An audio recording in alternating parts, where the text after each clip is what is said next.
10 of camp life. Please help me, Russell Kane.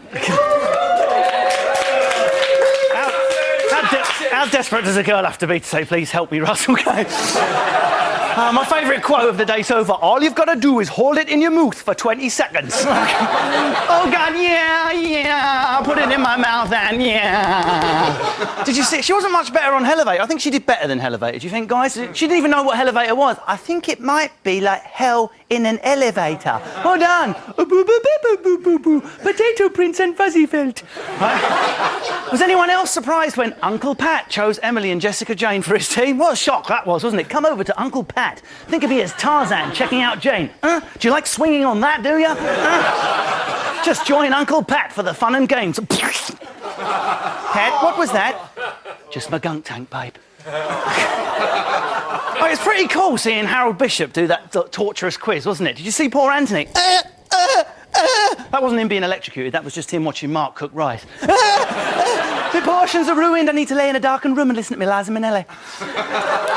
How could they not choose Fatima to throw a dart? Hello? A dart is basically a tiny javelin. No, let's pick the old dude with the weird obsessive behaviour who sits on horses. Imagine if Fatima had chucked that dart. She probably just would have followed all the way through the dartboard and just left a hole Fatima shaped, just ran off into the forest like Predator or something, just like that. With Arnold Schwarzenegger. She's hunting in the trees. It uses the heat, she's invisible. So, Anta Nah is in the sin bin. Did you see him? He was still trying to command through the little hole in the wall. Did you see that, Matt? He thinks he's like the Dalai Lama in exile or something. My people, I may not be with you, but remember these wise words. Use my chopping board properly, Pat, you tosser, or I'll rip your pissing head off. Right? I reckon tomorrow, as he gradually gets broken, there'll just be a close-up of his sad monkey face. You know when a monkey gets rejected from its troop and its fur goes white and it sits in a tree on its own? You'll just see him with a slit through the wall like that, go, what am I like? What am I like? That's all that'll be left. What about Mark's chat-up technique with Fifth Element? Oh, sorry, I mean Emily. Right? You see, oh my God, I've just not unrealised who you are.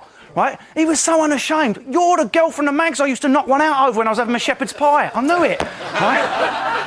And she, being an Australian female, took it as a compliment. You're not so bad yourself, mate. I have to remember that next time I'm shopping in the Aussie supermarket. Excuse me, I recognise you. I've been filming you from my back garden and frapping myself senseless on the footage. Fancy coming out for a sloppy Giuseppe? Right? That's a pizza, guys. That's a pizza. Look at the Australian guys. I thought for a minute there was an actual bit of action in your sit, Russ. And his face when he finally recognised her. It took him a while because she didn't have a staple through her faces like last time. Not with cross eyes. I just added that picture. Mind you, Mark would probably like that if that was a type of magazine, wasn't it? Girls with cross eyes. That would be specialist. Do you like that, do you, Mark? Is that what you want? I'll look at you and your mate at the same time. Right? We just have time for a final word of Russ.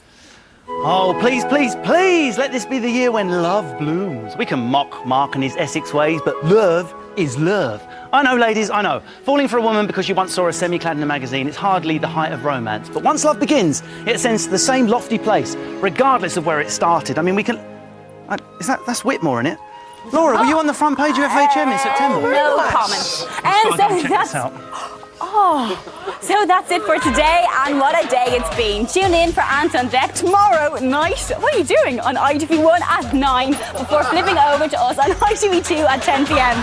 Jada will be back on Joe.